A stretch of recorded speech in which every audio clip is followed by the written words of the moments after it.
జీవితం గురించి ఆశపడడానికి అందమైన ఆడపిల్ల, కాని ఆడపిల్ల అంటూ భేదం ఉండదు. ఆ విషయంలో ఒక ఆడపిల్ల అంతే. ఏ అమ్మాయికైనా చిన్నప్పుడు తన తండ్రి లోకం, ప్రపంచంలో నాన్న తప్ప ఇంకెవ్వరూ వద్దనిపిస్తుంది. ప్రపంచంలో ఇంకెవ్వరితోనూ పని లేదనిపిస్తుంది.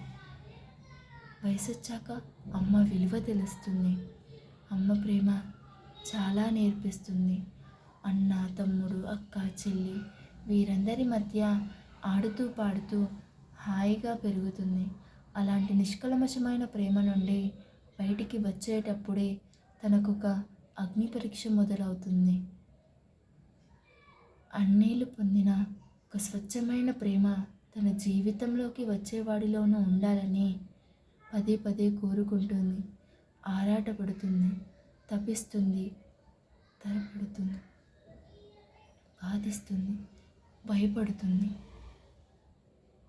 ఎన్నో ఆశలతో అతన్ని తన జీవితంలోకి ఆహ్వానిస్తుంది. అంతే, అన్నాళ్ళు ఉన్న ఏ బంధము తనకెక్కువ అనిపించదు. అసలు తను లేకపోతే జీవితమే లేదనిపిస్తుంది.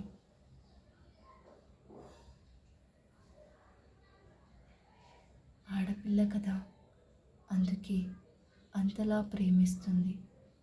తర్వాత తన పిల్లల ప్రేమను అందుకుంటుంది.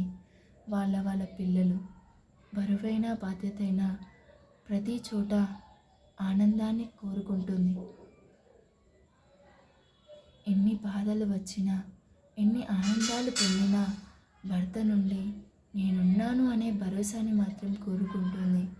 ఎందుకంటే జీవితానికి వీడుకోలు పలికే సమయంలో కూడా అతని గుండె చప్పుడే తనకి కొండంత బలం.